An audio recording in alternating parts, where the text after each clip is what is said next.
Olá, Santa Catarina, olá, Brasil, estamos de volta. Demos um tempinho aí, né? Alguns meses de tempinho para dar uma relaxada, mas estamos de volta com o nosso podcast Fala aí, Dino. Estava na hora o pessoal me cobrando. Ô, Dino, o que houve? Gente, vocês não têm ideia a correria que é fazer outras atividades fora do podcast, que é cerimonial, eventos, uma série de atividades, além do trabalho como jornalista também. Mas estamos de volta aqui na Premier TV, a maior produtora de conteúdos. Gente, olha que estrutura legal que está. Se não conhece, vem para cá conhecer, que está demais. E o podcast Fala aí, Dino já está começando agora, e um papo super descontraído. Nós vamos conversar com um convidado que já está aqui comigo. Vamos abrir aqui nessa aqui, isso. Olha quem está aqui comigo, Rafael Coimbra. Ele é assessor de políticas públicas para pessoa com deficiência de Florianópolis. Aí você pergunta, esse assunto interessa e muito para toda a nossa sociedade. Obrigado, Rafa, pela presença. É sempre um prazer. Aliás, eu quero começar já, fazendo uma pergunta que muita gente, às vezes, vai numa empresa, vai numa loja, vai nos locais e acaba encontrando pessoas com alguns crachás escrito PCD. Tá. O que seria PCD para que as pessoas que estão acompanhando o podcast Fala aí, Dino possam entender melhor? PCD ele é a sigla para pessoa com deficiência. Né? Ah. E é uma sigla que foi escolhida pelas próprias pessoas com deficiência. Ainda existe uma confusão muito grande. Assim, as pessoas, eu chamo de deficiente, chamo de pessoa com problema, né? Tinha tudo isso aí. E as próprias pessoas com deficiência entraram em consenso que, antes da deficiência, elas são pessoas. Então, elas utilizam essa sigla, né, de pessoas com deficiência, e hoje, no mundo inteiro, o termo correto é esse. Eu sei que gera muita controvérsia, às vezes, mas é meio duro, eu não me sinto meio, tranquilo de chamar pessoas com deficiência. Mas elas querem ser chamadas dessa forma. Muita gente confunde a sociedade e a pessoa com deficiência achando que é deficiente físico, e não é. Não, é uma pessoa com deficiência. Com deficiência. O que inclui, então, a pessoa com deficiência? Quais são essas deficiências? Segundo a Lei Brasileira de Inclusão, no seu artigo 2º, né? As pessoas com deficiência, você vai ter deficiências intelectuais, pessoas com deficiência auditiva, visual, física, mental, transtornos mentais como o autismo se enquadra como pessoa com deficiência. Muitas pessoas têm deficiência adquirida, aquela pessoa que vai lá, cai de moto, sofre um acidente trágico, acaba também se tornando. Vira uma pessoa com deficiência física. A vovozinha que começa a perder a audição, sim, ela começa a ter uma deficiência auditiva, ela já se enquadra como pessoa com deficiência. As pessoas que às vezes sofrem... Não só as que nascem, é bom que as pessoas em casa entendam melhor. É o que a gente chama de deficiência adquirida. Ninguém está livre, por isso que a gente sempre fala assim, vamos tomar conta do corpo, vamos se cuidar, vamos cuidar o que a gente faz no dia a dia, porque hoje a gente pode não ser pessoa com deficiência, mas o dia de amanhã ninguém sabe, né? Eu queria que vocês entendessem um pouquinho, por que eu trouxe o Rafael para falar desse assunto. Gente, ele é uma pessoa com conhecimento diário sobre isso aí, e conhecimento de vida também, não é isso? Como é que você entrou realmente numa política de assessoria de política para pessoa com deficiência e trabalhando com deficiência? Você tem alguém em casa, alguém com deficiência? Eu vou contar um pouquinho da minha história, então, rapidinho para entender. Vontade, eu era um cara do setor privado, né, do interior do Rio Grande do Sul, que achava que não convivia com pessoa com deficiência. E hoje, eu lembrando que eu tinha aquele amigo que tirava o olho, porque ele tinha um olho de vidro, pessoa com deficiência visual, que eu tinha o outro amigo vizinho que ficava escondido no fundo de casa, lá que nas festas ninguém convidava, porque ele era diferente. Então eu acabei sempre convivendo com pessoas com deficiência. Na minha jornada eu dei aula de capoeira, tive mais de 1.000 alunos de capoeira, dentre eles alunos com deficiência, só que eu não tinha aquela visão de inclusão, anos 90 a gente está dizendo. Não existia esse debate tão na sociedade. E quando eu vim para Florianópolis, já faz aí mais que uma década, minha esposa ela é professora de educação infantil, especialista em educação especial, e um dia ela comentou, ela disse assim, se nós tivéssemos um filho com deficiência. E a gente, andando de carro, conversando, beleza, ok, acontece, vamos tocar a vida, nós não tínhamos outro filho para ter uma referência. E calhou da Sul, no parto, um erro médico. O meu filho ele nasceu com o coração parado, sem respirar, nasceu morto. Foi reanimado no meu lado, né? Aí ele voltou espontâneo, já foi para a UTI. E a partir daí eu comecei a entender, de fato, a luta da pessoa com deficiência, desde do nascimento. Né? Então, dentro de casa, porque ali naquele primeiro momento eu já tive que ir para cima e dizer para o médico, eu quero estar junto, e o médico dizer não, e eu disse, é direito dele. até os 18 anos e ele já é pessoa com deficiência, eu posso estar do lado dele em qualquer ambiente. Então, ali eu já tive que brigar por ele, né? No primeiro minuto de vida dele. Quantos anos? Ele está com 8 hoje. Tá com 8 anos. Luiz Felipe. Beijo pro Luiz papai. Felipe, ó, Luiz Felipe, é para você, ó. Meu e do papai. Com certeza, aqui, ó. Então, antes mesmo dessa situação, você já se interessava pelo assunto? Já tinha uma conversa sobre o assunto, né? Principalmente no âmbito escolar, a minha esposa professora, eu dando aula de capoeira, então tinha essas discussões, mas num nível sempre distante, né? E aí, à medida que a gente começou a vivenciar isso, porque naquela hora, né? Vai para a UTI, aí na UTI ele já não se alimenta via oral, se alimenta por uma sonda, e aí começa a ter que tomar decisões numa criança de dias, se tu vai fazer uma cirurgia, se tu não vai, faz fono, faz fisioterapia, o que o Estado oferecia naquele momento, o que o Estado não oferecia, o que era direito dele, o que não era. Eu, graças a Deus, né, tenho uma família estruturada, com a mãe, pai, esposa, irmãos, a maioria, praticamente todos com ensino superior, muitos da área da saúde, que foram me dando resguardo, mas na maca do lado, já famílias completamente desestruturadas, sem informação nenhuma, o Estado não dando informação nenhuma, ninguém sabendo o que fazer. E ali foi um despertar para mim de, tipo, eu tenho que fazer alguma coisa não só pelo meu filho, né, mas eu tenho que fazer alguma coisa. E ali eu comecei a trilhar o caminho de buscar algo mais no setor público, assim, ali que eu comecei a buscar esse caminho. Gente, nós estamos batendo papo aqui com o Rafael Coimbra, da Assessoria de Políticas Públicas em Florianópolis. Ele é um especialista nessa área, um guerreiro, é um batalhador. Através do trabalho que ele faz, serve de referência para vários municípios de Santa Catarina. Muita gente procura, né, de outras prefeituras, de outras cidades também, né, para ver como é que é esse trabalho de política pública para a pessoa com deficiência, né? A Prefeitura de Florianópolis, ela tem essa estrutura, que é a Assessoria de Políticas Públicas para a pessoa com deficiência. Que são poucas prefeituras que têm. Eu acho que no estado deve ser uma das únicas. A Blumenau tem, as secretarias ali, mas assim, são poucas. Então, eu recebo muita demanda de fora, né, das pessoas dizendo, eu moro na cidade X e eu queria, como é que eu consigo para o meu filho o cordão, por exemplo, que é instituído aqui em Florianópolis. E aí eu vou, às vezes eu até poderia dizer, não, olha, não é comigo, né? Eu trabalho na Prefeitura de Florianópolis, aí poderia, mas eu não consigo deixar para lá. Então eu entro em contato com a Prefeitura, vejo se existe essa política pública lá e não existe. Então, o que acontece? Hoje em dia, a política para a inclusão, apesar de ser um trabalho que nas últimas décadas, né, pessoas sérias, todo mundo, nunca se falou tanto em inclusão como agora, mas ainda existem questões estruturantes importantes para que a gente consiga equalizar isso aí. Porque em Floripa, por exemplo, a gente consegue muita coisa, tu passou a ponte, às vezes já não consegue tanto. Já é diferente, ou consegue de uma forma diferente, então tem mais dificuldade ou não. E aí eu sempre brinco que a gente passa a ponte e não deixa de ser pessoa com deficiência, né?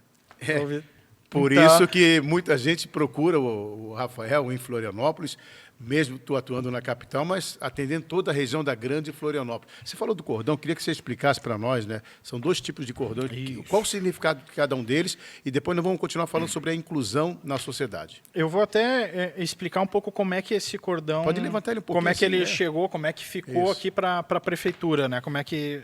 Eles são cores diferenciadas, né? Isso. Eu sempre digo que a política pública, ela precisa de 2 coisas para acontecer, né? Uma é dinheiro e a outra é vontade política. Para tu conseguir o dinheiro, tu precisa de vontade política. Sim. E vontade política é movimento. Esse cordão aqui, que é o cordão de girassol, ele é um cordão reconhecido mundialmente. O mundo cordão inteiro, do girassol, né? Isso. Ele é conhecido mundialmente como o cordão que identifica pessoas que têm deficiência oculta. Aquela pessoa que tu olha, bate o olho e tu acha que ela não tem nada. Às vezes uma pessoa com autismo, tu vai olhar e vai dizer, mas não tem nada, não está faltando uma perna, não dá, né? Uma pessoa surda, até ela começar a sinalizar, aqui no Brasil em libras, tu não vai identificar.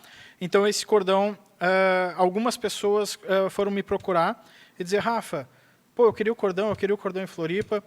Então, através da demanda delas, eu levei para o saudoso Gabrielzinho a ideia, Gabriel Meurer, né? E o vereador sentou e disse, vamos chamar o Topázio e vamos fazer o cordão. E a gente instituiu, antes do governo federal e antes do governo estadual, a lei do cordão girassol. Na esteira desse projeto, como o cordão de quebra-cabeça ele é exclusivo para pessoas com autismo, e esse atende autismo, mas outras deficiências também, o pessoal do autismo solicitou que eu desse a mesma importância. Então, através de um decreto, na época foi o vereador Cobalcini, que estava como prefeito interino, a gente colocou, também instituiu a lei do cordão de quebra-cabeça como instrumento de identificação. Então, nós temos o quebra-cabeça para o autismo, e o de girassol para o autismo e outras deficiências ocultas. Então a gente já vê muita gente usando esses dois cordões aí, né? Pessoas com deficiência, empresas públicas, em privadas também. Então, para poder identificar, né, um pouquinho o que é isso, agora você está conseguindo entender através da explicação. Você falou de inclusão. Nós estamos conseguindo, a sociedade, incluir essas pessoas no mercado de trabalho em geral. A gente fala em geral porque tem ainda pessoas muito das antigas que não aceitam, né? A resistência... Achando que o deficiente não tem condições de trabalho, e tem, né? Mas é uma questão cultural, né? Em todas as estruturas, seja na estrutura pública, seja na estrutura privada.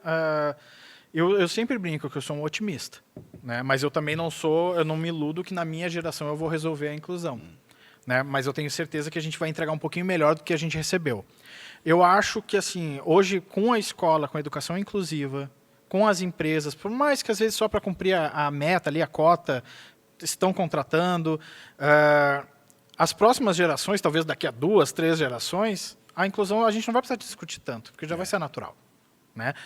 Hoje eu tenho amigos formados em advocacia, em administração, são pessoas com deficiência, estão trabalhando no Tribunal de Justiça, estão na OAB, estão gerindo grandes empresas. Então, tem um avanço, né? Tem que se falar mais sobre isso, mas, principalmente, a gente tem que entender também não demonizar ainda quem não entende. A gente tem que explicar, é o diálogo. Através do diálogo, acho que é o melhor caminho para a gente acelerar esse processo. Eu estava vendo recentemente, né, as inscrições para Forças Armadas, né, que inclui também pessoas com PCD. Eu achei muito interessante, porque eles têm que ser inseridos em tudo, né, nas Forças Armadas, na área de segurança em geral, né, como você falou, na área pública, na área privada. Eu sempre digo que a gente tem que buscar potencialidade. À medida que tu tem uma pessoa com deficiência, que ela vai enxergar o mundo de uma forma diferente de ti, ela está te dando um caminho alternativo.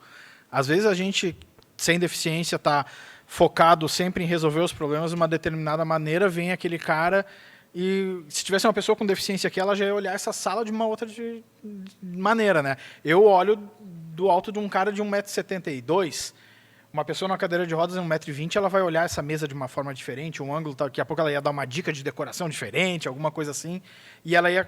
Tu saber usar essa potencialidade em todas as áreas é a chave. Eu estava dando uma palestra no hospital famoso aqui em Floripa, semana retrasada, sobre o mercado de trabalho, e falando para eles a questão de organizacional e de acessibilidade. Não adianta perguntar para mim. Pega uma pessoa com deficiência e manda ela andar no teu escritório para ver como é que está a organização dele, como é que estão os arquivos, se ela consegue alcançar. Porque se ela conseguir alcançar, imagina quem não tem deficiência. Né? No Summit, numa palestra que eu dei lá, eu falei, não existe... Que é aquele encontro da cidade, né? não existe cidade inteligente se não é acessível.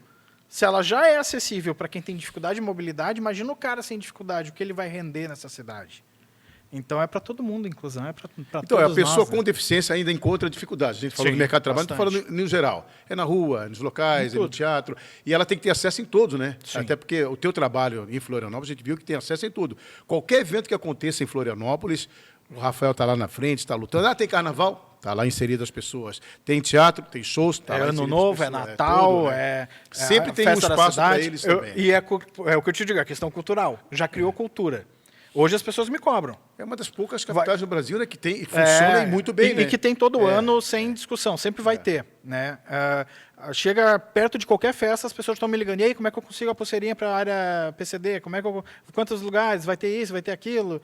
Vai ter a cervejinha, vai ter a comidinha, vai estar perto do palco? Quem é que vai ser a atração? Porque eu quero estar lá perto.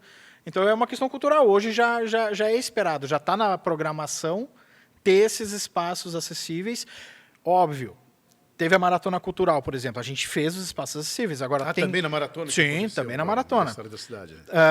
Mas tem locais hoje em dia, até porque a gente está numa cidade histórica, lá, né, como Florianópolis, que são tombados.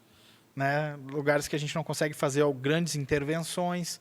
Então, a gente sempre faz dentro do possível para atender todo mundo. Gente, nós estamos conversando com o Rafael Coimbra, um bate-papo bem interessante sobre PCD, pessoa com deficiência, que ele acabou de dizer aqui no começo, nosso bate-papo inclui todas as pessoas, até com autismo, né? As pessoas que acabam se tornando deficientes, como a gente tem músicos aí, né? O Paralama de Sucesso, Sim. tivemos outros músicos aí também, o próprio, esse filme agora, Não Estou Aí, como é do Marcelo também, Isso. que também acabou se tornando uma pessoa com deficiência. Eu não sabia, mas disse que o Ray Charles, ele adquiriu a cegueira. Olha só. Diz que de ficar olhando para o sol, eu não sei se é verdade isso, essa história, mas eu diz vou que... dar uma pesquisada nisso Eu aí vou também. ter que dar uma pesquisada, mas diz que ele família real diz que ele britânica, adquiriu a deficiência. A Nina não esquece de me dar aquele toquezinho daquele tempo ali pra gente, que a gente o papo tá tão gostoso aqui que a gente vai levando e vai levando e vai levando horas. Como é que está a programação desse ano? A gente sabe que eventos culturais, esportivo também, né? Sim. Tem um espaço para o deficiente nos estádios de futebol? Como é que é? Você se reúne com esses dirigentes, ou eles te procuram? Como é que funciona isso? Falando a nível aqui Floripa, né? O Orlando Scarpelli e a Ressacada, os dois espaços, eles têm até torcidas organizadas voltadas a pessoas com deficiência. A Ressacada, ela tem um espaço acessível ali, com uma sala isolada para crianças com autismo poder assistir, com rampas para pessoa com usuário de cadeira de rodas poder chegar nos locais. Eles são super receptivos, os dois clubes já me procuraram, já na época do Gabriel procuraram também o Gabriel para a gente montar projetos. Então, toda época que tem uma data festiva dentro do âmbito da deficiência, eles fazem ações também para divulgar esse assunto. Faltava o Rafael lá, hein? Ó, a gente tem muita saudade do Gabrielzinho, né? Mas o Gabrielzinho deveria dar continuidade, mas a gente sabe que o primo dele acabou saindo, né? Isso, Você não se envolveu porque o teu trabalho ali de bastidores é muito importante, mas um representante lá. Mas quem diz, quem sabe na próxima. Nós temos um deputado, eu acho que esse é falecido, ele é do interior, também era um deputado que era cadeirante, fazia um trabalho excepcional.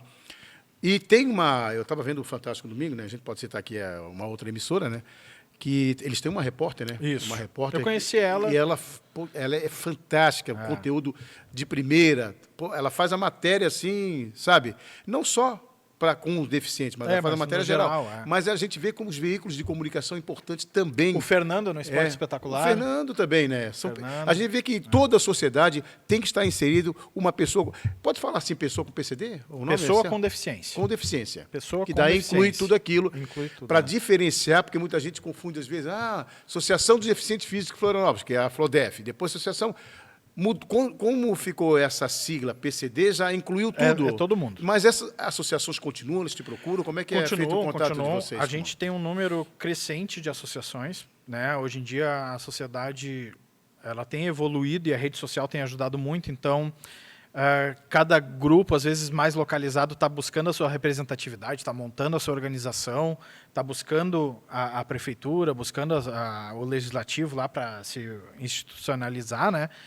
Eu cheguei a contar, na região da Grande Florianópolis, mais de 100 instituições voltadas à pessoa com deficiência. Olha muitas já com CNPJ, outros não, são grupos sociais organizados, mas mais de 100 grupos com certeza.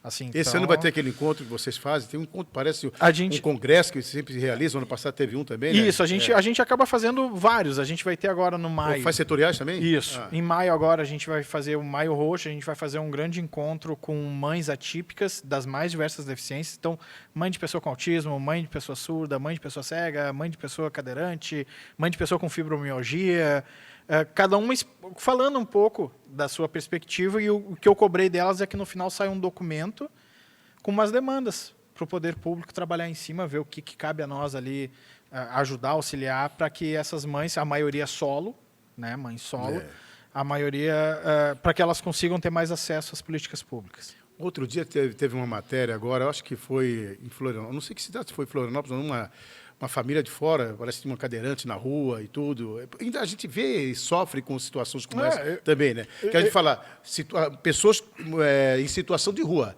Tem que se diferenciar pessoa de situação de rua, morador de rua. Existe uma diferença nisso que as pessoas... Existe também deficiente numa situação dessa? Já tomou conhecimento Semana disso? passada eu estava na prefeitura e recebi uma demanda da assistência social que tinha uma pessoa que era usuária de cadeira de rodas, só que a cadeira dele tinha quebrado e ele estava em situação de rua. E a FLODEF, a Associação de Deficientes Físicos aqui de Florianópolis, nos forneceu essa cadeira e a gente foi levar para ele.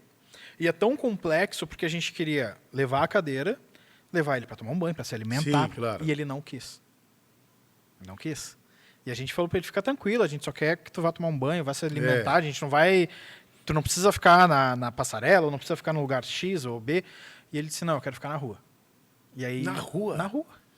E aí eu me peguei num dia chuvoso, foi uma quinta-feira que choveu pra caramba, acho que foi na retrasada. E eu tava na rua com uma cadeira de rodas nova, que a Flodef tinha fornecido, querendo entregar pro cara. E ele disse, deixa aí e obrigado, tipo, é isso, vai. Tem uns que é difícil a gente conversar. E é difícil, então Tinha um na beira-mar que ficava, é bem deixava a cadeira complexo, dele, é complexo. deixava no mato escondido ali na beira-mar, Sim. perto ali do shopping, e levantava se arrastando para pedir ele, mostrar sim, cartaz. sim, eu acho não que sei eu se lembro. nunca mais vi ele. Não vi ele também, Mas vi, ele eu lembro Aí dele. um dia eu parei no trânsito e fui prestar atenção, será que ele tem cadeira, o que ele não tem? Tinha uma cadeira encostada, mas ele preferia ir se arrastando ali para E aí tu vê como a questão da deficiência ela vai se misturando em todos os assuntos. Né? Foi a primeira vez que eu tive um contato tão direto com uma pessoa em situação de rua. Né? Eu tive na passarela um tempo atrás, verificando lá as condições, se tinha pessoas com deficiência lá, mas na rua, e o cara olhando para mim no meu olho, dizendo assim, não, eu só quero a cadeira. E aí a gente não tem nem não é o que questão fazer, só da né? cadeira, o que vocês estão oferecendo também, que tu oferece através da tua assessoria, é oportunidade também. Claro, com certeza. Porque, pessoal, eu sou cadeirante, mas eu gostaria de fazer algo, queria me qualificar em alguma coisa. A gente consegue encaminhar para curso, também, encaminhar para mercado de trabalho. Né? O Senac teve me procurando semana passada dizendo, olha, se tiver pessoas com deficiência, traz para cá para a gente qualificar. E depois a gente manda para o mercado de trabalho. Né? E eu falei para ele ainda nesse dia, né? Ele disse, cara, a gente tem como te ajudar mais. E ele disse, não, só a cadeira. E ele muito lúcido, muito consciente do que ele queria, assim, não estava sob efeito de nada naquele momento, pelo menos aparentemente. E eu saí meio arrasado, assim, por acaso meio arrasado, né? A nível, assim, de Santa Catarina, porque você trabalha mais especificamente na capital, mas é referência para outros municípios. Como é que está essa situação? Né? O pessoal tem lutado muito, tem falado, Rafael, aqui em Xaxerê, a gente encontra dificuldade, aqui em Chapecó, aqui não tem um programa específico como vocês têm em Florianópolis. A gente tem, a nível estadual, tem a Fundação Catarinense de Educação Especial. Sim, que né? Fica em São José. Né? Isso, em São José. É uma instituição... Que é um órgão estadual, né? Estadual, antiga, muito qualificada, que faz um serviço maravilhoso. Minha parceira, assim, também, o pessoal são parceiros. O nome é Fundação Catarinense de Educação Especial. Isso, mas atende de forma geral a questão da deficiência. Ele ajuda a organizar tudo. E então, através deles, às vezes, eu também recebo demandas do Estado. Ali, a gente acaba trocando muita figurinha. Mas o que eu recebo, principalmente mais do interior, é a questão, fora da falta de informação, de não chegar lá, de não ter nem o debate em algumas cidades, porque geralmente o IBGE falou que é 8% da população brasileira.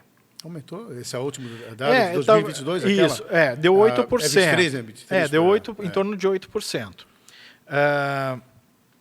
8% numa cidade muito pequena e que, dependendo se a família não leva essa pessoa para a rua, não leva para a escola, nem vê.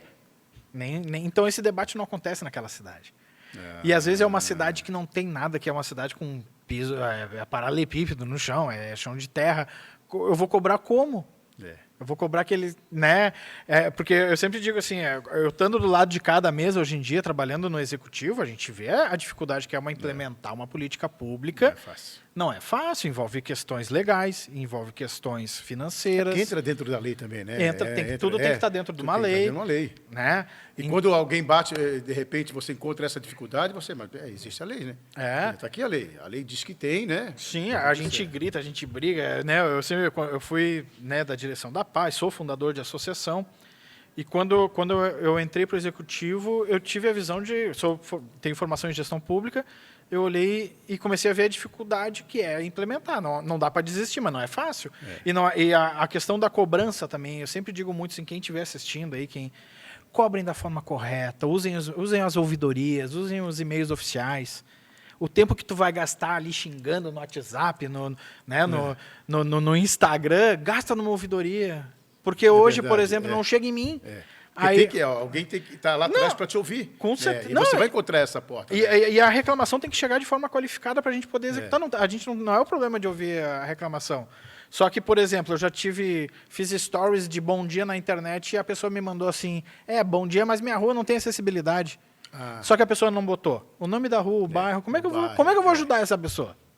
Meu Deus, é uma política grande a tua aí. Né? Para atender tudo isso. Não, porque é tudo, envolve tudo. É botar um poste na cidade e alguém me liga no outro dia. Nesse poste passa cadeirante, não passa cadeirante, está sinalizado para cego, não está sinalizado. É tudo. O consórcio comprou um ônibus diferente. Esse ônibus é acessível, não é? A rampa está funcionando, não está? Atende a altura da calçada de Florianópolis. Vai tudo que tu imaginar. Assim, meu Deus do céu. A educação está com 1.700 crianças com deficiência. E eu te perguntar, Nara, essa já desse ano, de 2025, né? Está em torno de 1.700. Floripa tem mais ou menos uma ideia de quantas pessoas com deficiência? Eu acho que em torno de 40 mil. É um público grande. É muito grande. Isso inclui, gente, quando a gente fala de deficiência, muita gente pensa, criança, não. Não. Aí tem pessoas idosas mesmo, pessoas idosas, 80 anos de idade. Pessoas no mercado de trabalho, pessoas indo estudar. Eu sempre digo, quando eu entrei na prefeitura, quem vinha me fazer solicitação muito eram mães e as instituições representativas, as Aflodefs, a Paz. Isso. Hoje, a própria pessoa com deficiência foi lá, pegou o ônibus dela, sabe o que ela precisa, chega lá e diz, Rafa, isso está ruim, como é que eu faço para resolver? Não, vamos resolver assim, vamos resolver assado. Então, por isso que eu digo que a inclusão tu nunca vai terminar. Toda ferramenta que tu dá de acesso, ela vai gerar outras demandas. Vai. Se eu deixasse a pessoa com deficiência escondida dentro de casa, eu não ia ter problema com transporte, com educação, com o mercado de trabalho. Por isso que é importante a pessoa não ficar na ociosidade. Não, a família não deixar a pessoa não deixar. na ociosidade. Tem um deficiente em casa, né? A pessoa com deficiência em casa, procure um órgão competente. No caso, Florianópolis tem a associação, né? Aliás, tem a assessoria, que justamente está para orientar, para ajudar, para auxiliar e, quem sabe, envolver essa pessoa no mercado de trabalho também, né? Com certeza, é botar para a rua. Hoje a fala sempre é a pessoa com deficiência, ela está onde ela quiser estar. O importante é nós, poder público, não impedir. E inclui aquilo que a gente fala sempre, né? A gente conversa muito, eu e Rafa fora daqui. Por exemplo, a assessoria dele de políticas públicas para a pessoa com deficiência inclui a raça negra, inclui mulheres, inclui os idosos, que tem outras assessorias, mas tudo é incluído, porque a gente tem o idoso, o deficiente que é negro, o deficiente que é mulher, o deficiente que é indígena, o deficiente que é... A deficiente que é mulher, negra, né, baixa renda. Tem que trabalhar em conjunto. Tem que trabalhar em conjunto, não adianta. Esse assunto, por isso que eu sempre digo assim, a gente trabalha muito ali, o dia inteiro e muito variado. Não tem... Porque são casos específicos dentro de grandes contextos, né? É verdade. Né? Eu tive um caso que me deixou muito marcado, assim, de um menino cadeirante, lutador de jiu-jitsu, que ele mora, eu acho ainda, em cima, naquelas casas em cima do túnel, ali, sabe? Sim. Naquele morro. E aí ele me deu o endereço que eu ia levar uma cadeira nova de rodas para ele, e aí eu cheguei no endereço que ele me deu, que era no pé do morro, cheguei, bati palma e disse, a casa do fulano? Aí disseram, não. Aí eu disse, ferrou, e agora? Aí eu disse, é um menino assim, assim, assado. Aí ele disse, não, é que a casa dele não tem endereço ainda. Aí tem que chegar lá. E no carro não chegava. Não chegava aí. E aí a gente subiu, 300 metros, morro acima, no meio do mato, com uma cadeira lá. E aí eu fiquei pensando assim, ok, como é que ele faz todo dia para ir para a escola, para ir fazer jiu-jitsu, para ir... E ele sorrindo, curtindo, desiste, e a família... Né? Não, é um lutador, tá lá e tá curtindo, e a família feliz que chegou a cadeira, né? Então, assim, como é que eu vou me sossegar, né? Não, eu tenho que resolver, eu tenho que dar acessibilidade para essa família. Então, é uma família que a gente tem contato, que eu tento, às vezes, fornecer através do porta-a-porta, através de outros mecanismos que ele consiga exercer a dignidade, a civilidade dele ali, ter dignidade para viver, né? Rafael, olha, quero agradecer aqui o Rafael Coimbra, da Assessoria de Políticas Públicas de Florianópolis, faz um trabalho excepcional. Obrigado pelas explicações. A gente vai conversar ainda em 2025, ainda tem mais tempo para a gente conversar de novo, né? Fora daqui, na coluna do jornal, ou mesmo, né, onde você estiver circulando com o teu trabalho, com a tua equipe também. Muito obrigado pela entrevista. Valeu mesmo. Sucesso, não se esqueçam, qualquer dúvida que você tem em relação à pessoa com deficiente, vai ver aquela plaquinha PCD, eu quero tirar dúvida. O Rafael está na Assessoria de Políticas Públicas da Prefeitura Municipal de Florianópolis. Obrigado, tá bom? Eu que agradeço a oportunidade. E-mail da assessoria, assessoria.deficiência@pmf.sc.gov.br ou me procura lá no @rafaelcoimbra1982. Valeu, então. Obrigadão, hein? Valeu. E o nosso podcast Fala aí, Dino, vai continuando por aqui, porque tem muito bate-papo que a gente tem pela frente ainda durante esses próximos dias aí. Segura aí, que o podcast Fala aí Dino volta sempre com novidades e convidados mais que especiais. Até mais.